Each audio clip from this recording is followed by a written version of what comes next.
Olá, vamos falar sobre Espiritismo. Eu sou Débora Rabelo, aqui dos Amigos de Nosso Lar, trazendo a você a ciência, filosofia e religião. Desde já convido você a conhecer este canal, clicar no sininho, dar seu like, comentar os vídeos e me ajudar a divulgar este canal de luz. Trago a você neste instante a continuidade do nosso estudo do Evangelho segundo o Espiritismo. Agora iniciaremos o capítulo 18, muitos os chamados e poucos escolhidos. O Evangelho segundo o Espiritismo, que é composto por 28 capítulos, e desde já convido você a estar assistindo os vídeos anteriores para estar desde o início junto com os estudos, mas também a estar fazendo a sua leitura com calma, passo a passo, para poder assim compreender de uma forma mais exata, mais específica todo este estudo, certo? Então, porque aqui nós estaremos lendo e comentando algumas partes para serem mais esclarecidas, mas cada um tem a sua interpretação e sempre é importante a leitura. Então, a primeira mensagem deste capítulo nos remete ao tema Parábola do Festim de Núpcias e nos diz a espiritualidade a partir do item número 2. O incrédulo sorri a esta parábola, que lhe parece de uma puerilidade ingênua, porque não compreende que se possa criar tanta dificuldade para assistir a uma festa, e ainda menos que os convidados estendessem a resistência até ao massacre dos enviados do Senhor da casa. As parábolas, diz ele, sem dúvida são figuras, mas ainda é preciso que elas não saiam do limite do verossímil. Pode-se dizer o mesmo de todas as alegorias, das fábulas mais engenhosas, se não são despojadas de seu envoltório para procurar-lhe o sentido oculto. Jesus auriu as suas nos usos mais vulgares da vida e as adaptou aos costumes e ao caráter do povo do qual falava. A maioria tem por fim fazer penetrar nas massas a ideia da vida espiritual. O seu sentido não parece frequentemente ininteligível, senão porque não se parte desse ponto de vista. Nesta parábola, Jesus compara o reino dos céus, onde tudo é alegria e felicidade, a uma festa. Para os primeiros convidados, fez alusão aos hebreus, que Deus chamou primeiro ao conhecimento de sua lei. Os enviados do Senhor são os profetas, que vieram exortá-los a seguir o caminho da verdadeira felicidade. Mas suas palavras foram pouco escutadas, suas advertências foram menosprezadas. Vários foram mesmo massacrados como servidores da parábola. Os convidados que se excusam para cuidar de seus campos e de seus negócios são o símbolo das pessoas do mundo, que, absorvidas pelas coisas terrestres, são indiferentes quanto às coisas celestes. Era uma crença entre os judeus de então que sua nação deveria adquirir a supremacia sobre todas as outras. Deus não havia, com efeito, prometido a Abraão que a sua posteridade cobriria toda a terra? Mas sempre tomando a forma pelo fundo, eles acreditavam numa dominação efetiva e material. Então a espiritualidade vem nos chamar a atenção, assim, pela parábola trazida por nosso querido Mestre Jesus Cristo nesta parte, de que nós não podemos apenas nos cuidar da vida material, abrindo mão do cuidado com a vida espiritual, mas também não podemos viver apenas a vida espiritual, já que estamos aqui encarnados, necessitamos do cuidado aqui da terra. O cuidado com o corpo, o cuidado com o trabalho, a saúde física, mental e espiritual também. O cuidado com o nosso lar, as atividades que temos aqui para nos distrairmos. Então, tudo são pontos em que nós precisamos dar atenção a isto. Porque este equilíbrio entre a vida espiritual e a vida corporal é que dará sentido e força para que nós venhamos a vencer e nos fortalecermos nesta vida. E eles colocam também aqui no último parágrafo desta mensagem: mas não basta ser convidado, não basta levar o nome de cristão, nem se assentar à mesa para tomar parte no banquete celeste. É preciso, antes de tudo, e como condição expressa, estar revestido com a roupa nupcial, quer dizer, ter a pureza de coração e praticar a lei segundo o Espírito. Ora, essa lei está inteiramente nas palavras. Fora da caridade não há salvação, mas entre todos aqueles que ouvem a palavra divina, quão poucos há que aguardam e a praticam, quão poucos se tornam dignos de entrar no reino dos céus. Por isso Jesus disse: haverá muitos os chamados e pouco os escolhidos. Nós buscamos fortalecer a fé através da oração, entre outras questões. Mas a fé sem obras, ela é morta. Nós precisamos buscar, de uma forma ou de outra, praticar no dia a dia esta fé que nós buscamos estarmos falando, exaltando. Nós precisamos, através de pequenos detalhes e pequenas atitudes, exemplificar este amor que nós colocamos através das orações. Então, a mensagem seguinte nos chama o título: A Porta Estreita. E então nos diz o item 5, através da espiritualidade: a porta da perdição é larga porque as más paixões são numerosas, e o caminho do mal é frequentado pela maioria. A da salvação é estreita porque o homem que quer transpô-la deve fazer grandes esforços sobre si mesmo para vencer as suas más tendências, e poucos a isso se resignam. É o complemento da máxima: há muitos chamados e poucos escolhidos. Então, muito facilmente nós temos meios que alimentam a nossa vaidade, o nosso orgulho, o nosso egoísmo, mas poucos, neste sentido ainda comparado, que venham a alimentar meios de combatê-los.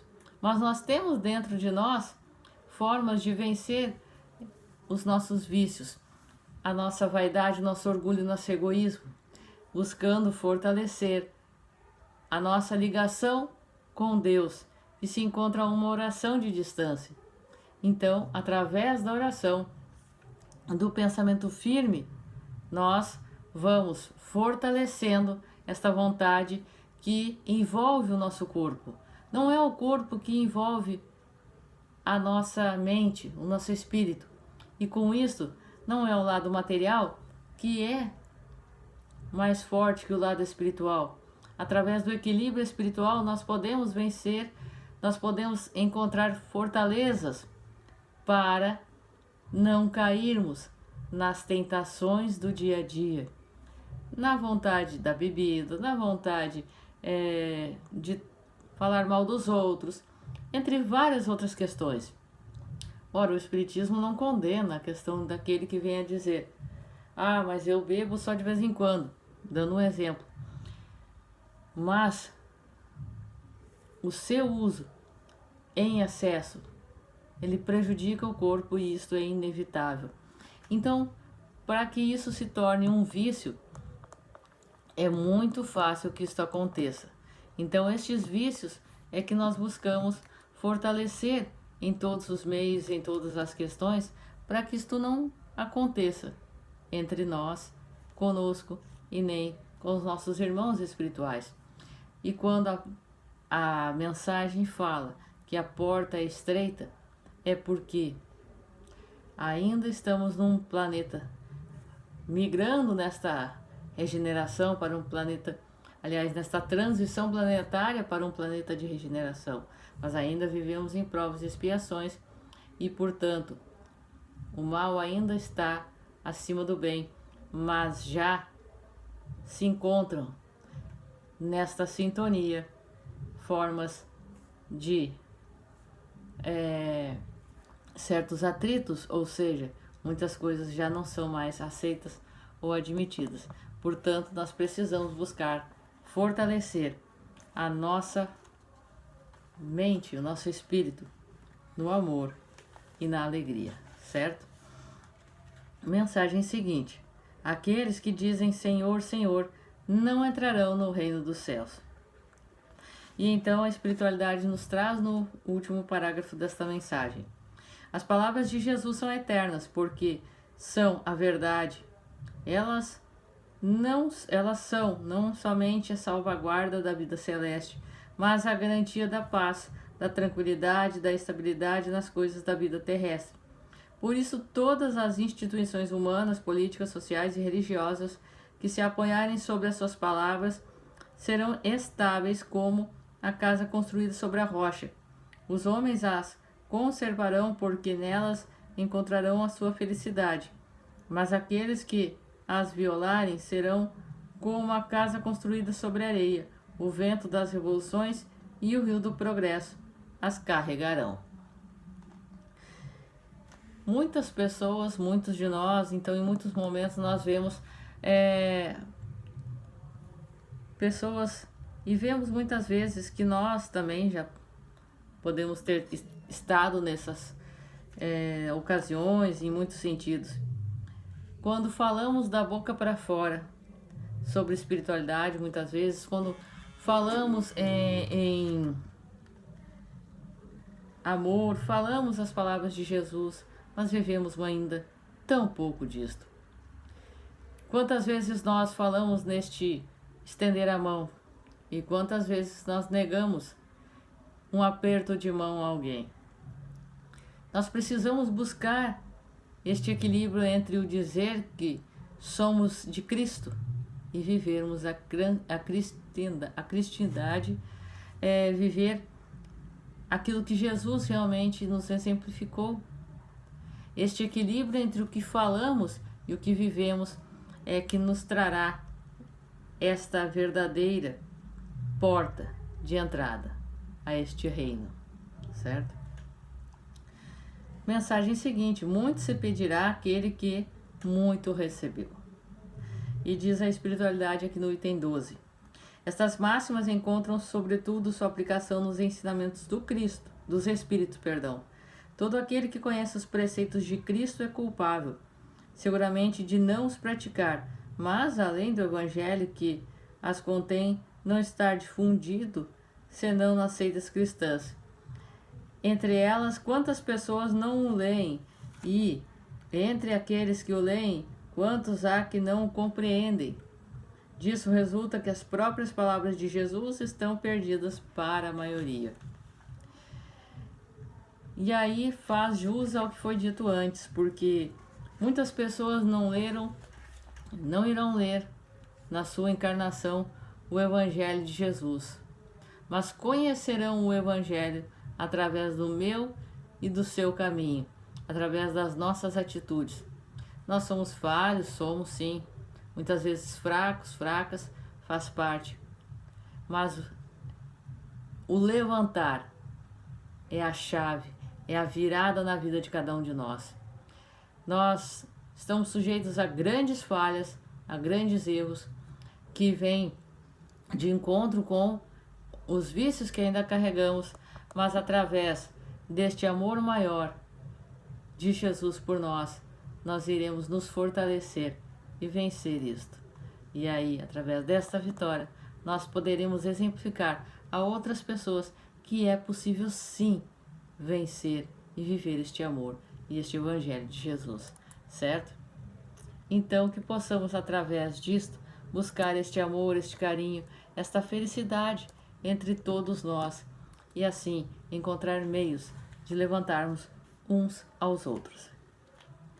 Mensagem seguinte, que é a penúltima mensagem aqui deste capítulo: dar-se-á instruções dos Espíritos, dar-se-á aquele que tem. E a espiritualidade aqui nos traz no último parágrafo: Aquele que não cultiva o campo, que o trabalho de seu pai lhe ganhou e o qual ele herda, vê esse campo se cobrir de ervas parasitas. É seu pai quem lhe toma, as colheitas que não quis preparar? Se deixou as sementes destinadas a produzir nesse campo mofar por falta de cuidado, deve acusar seu pai. Se elas não produzem nada? Não, não. Em lugar de acusar aquele que tinha tudo preparado para ele, de retomar seus dons, que acuse o verdadeiro autor das suas misérias e que, então, arrependido e ativo, se lance à obra com coragem, que rompa o solo ingrato com o esforço da sua vontade, que o lavre a fundo com a ajuda do arrependimento e da esperança, que nele jogue com confiança a semente que tiver escolhido como boa entre as más, que a regue com seu amor e a sua caridade, e Deus, o Deus de amor e de caridade, dará àquele que já recebeu. Então ele verá os seus esforços coroados de sucesso, e um grão produzir 100, e outro 1000. Coragem, lavradores, tomai as vossas grades e as vossas charruas, lavrai os vossos corações, arrancai deles o joio, semeai aí a semente que o Senhor vos confia, e o orvalho do amor o fará produzir os frutos da caridade. O Espírito Amigo, Bordeaux, 1862. Então aqui a espiritualidade nos traz uma mensagem muito clara, que nós precisamos fazer jus às sementes plantadas em nós. Recebemos as sementes da mediunidade, recebemos a semente da vida, da reencarnação, da saúde, a semente do trabalho, a semente da família, dos amigos. São muitas as sementes que recebemos de presente, e uma terra inteira por semear, por arar, por trabalhar. Recebemos meios para isto. E a espiritualidade sempre ao nosso lado, nos auxiliando e nos fortalecendo. Portanto, está na hora de pegarmos a enxada e irmos ao trabalho de uma vez por todas. O tempo da preguiça, que fique para trás. Precisamos, no amanhã, olhar para trás e dizer: foi difícil, mas valeu a pena. E que isto possa ser um marco de trajetória de luz na vida de outros que venham a passar e que venham a estar adiante de nós. Quando chegarmos no plano espiritual, receberemos o abraço de uma forma mais firme de sentir, mais clara para nós, de que caímos milhares de vezes, mas nos levantamos, seguimos adiante e cumprimos ao máximo de todo possível a nossa encarnação e marcamos a encarnação de muitos com amor e com saudade, fazendo a caridade, fazendo o nosso trabalho aqui nesta terra. E chegamos então à última mensagem deste capítulo chamado Reconhece-se o verdadeiro cristão pelas suas obras. E aqui a espiritualidade nos diz, nas duas últimas partes, nos dois últimos parágrafos: o divino Senhor, o justo por excelência, disse, e suas palavras não passarão. Aqueles que dizem Senhor, Senhor, não entrarão no reino dos céus, mas só aqueles que fazem a vontade do meu Pai que está nos céus. Que o Senhor de bênçãos vos abençoe, que o Deus de luz vos ilumine, que a árvore da vida derrame sobre vós seus frutos com abundância. Crede e orai. Simeão, Bordeaux, 1863. Nós somos chamados a cultivar os frutos que Jesus deixa em nossas mãos. Os frutos que vão dar a vitória sobre a dor, os frutos da alegria. Se antes mentíamos, agora falamos a verdade. Se antes passávamos alguém para trás, agora somos justos. Se antes falávamos mal dos outros, agora nós somos pessoas leais. E por aí nós podemos entender entre vários outros sentidos. Se nós cultivarmos a vaidade, o orgulho, o egoísmo e os vícios, agora vamos transformar isso em virtudes. Vamos transformar este evangelho de Jesus na prática do amor. Como diria nosso irmão Chico Xavier, no mundo muitas pessoas falam de Jesus, mas poucos vivem os seus ensinamentos. É assim como a espiritualidade nos diz: abri, pois, os vossos ouvidos e os vossos corações, meus bem-amados, cultivai essa árvore da vida, cujos frutos dão da vida eterna. Aquele que plantou vos convida a cuidá-la com amor, e vereis produzir ainda com abundância seus frutos divinos. Nós nunca nos arrependeremos de semear o bem, porque o bem sempre, aquele que pratica o bem sempre é o maior ajudado. Muitas vezes nós recebemos como colheita a ingratidão das pessoas. Porém, aquele que nos guarda não dorme. Porém, a semente que nós semeamos nos aguarda ali adiante ou na outra encarnação. Nós teremos sempre o retorno do bem. Mas se semearmos coisas ruins, também havemos de colher. Porque as leis divinas são claras, nós precisamos manter o universo em equilíbrio. E quando nós desequilibramos as leis divinas, a nossa própria consciência, como nos diz a questão 621 de O Livro dos Espíritos, onde estão escritas as leis de Deus, na consciência. Portanto, este equilíbrio do bem nos fará vencer, nos fará prosperar e sermos instrumentos de amor e chegarmos na espiritualidade com as cicatrizes do dever cumprido, certo? Então este foi o estudo do nosso capítulo 18 de O Evangelho segundo o Espiritismo. Na próxima semana estaremos estudando o capítulo 19, A Fé Transporta Montanhas. Continue aqui junto conosco, participando dos estudos, assistindo às lives ao vivo e convide um amigo também para fazer parte desta família. Canal Amigos de Nosso Lar, Grupo de Estudos Espírita Online. Um forte abraço para você, os bons espíritos te guiem, Jesus te abençoe e até a próxima.